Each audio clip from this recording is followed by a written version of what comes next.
Good morning! Update na naman natin ang ating ampalaya. May mga bunga na ito guys. Ito maganda dahil nga nabalot. Pag hindi mo nabalot, may possibility na kaganito siya. Tanggalin na natin yan. Walang chance na ito. And then, tayo ay nag-pruning. So ganito na ang ating mga nakuhang mga talbos.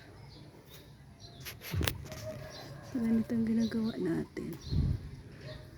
Ayan, tinatanggal natin ang existing.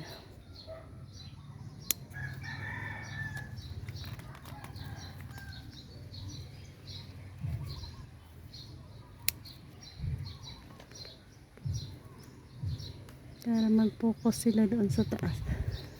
At magiging stronger ang kapitan nila.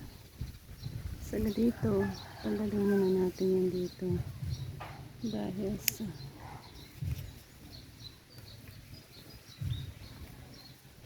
ayan. Doon na lang kayo focus sa pinaka trellis natin sa taas.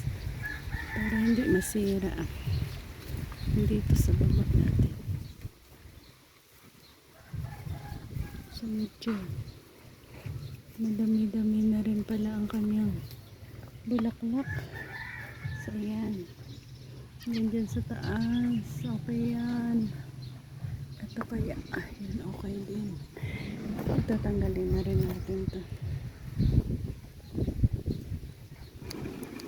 Ayan sa kailangan nilang mag-focus sa pinakataas. Ito tayo sa kabila. Ilang puno lang naman ito. Ayan, okay. Okay. Ito. Tanggalin natin ito. Suppose ito sana tanggalin na rin natin. Tanggalin na rin natin ito.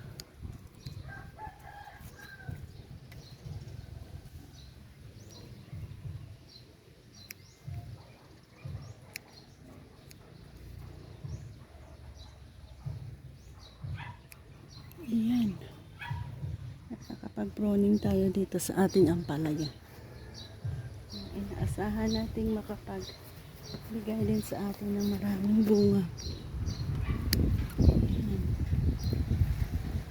Hindi natin sasayangin ang mga cut off natin dahil sa nagawa natin yan ng masarap na munggo recipe. Siguro ito tanggalin natin ito.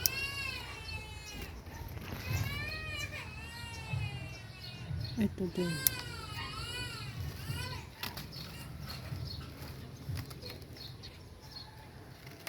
Ayan. Para maganda ang focus nila.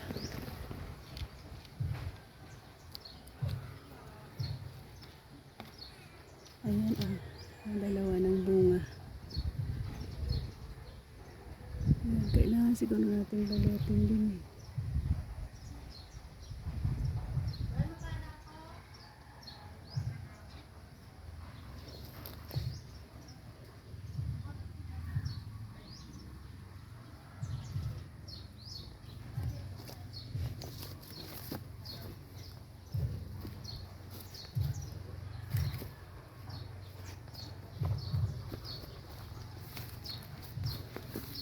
Ayan, gaano kadami ang ating nakuha.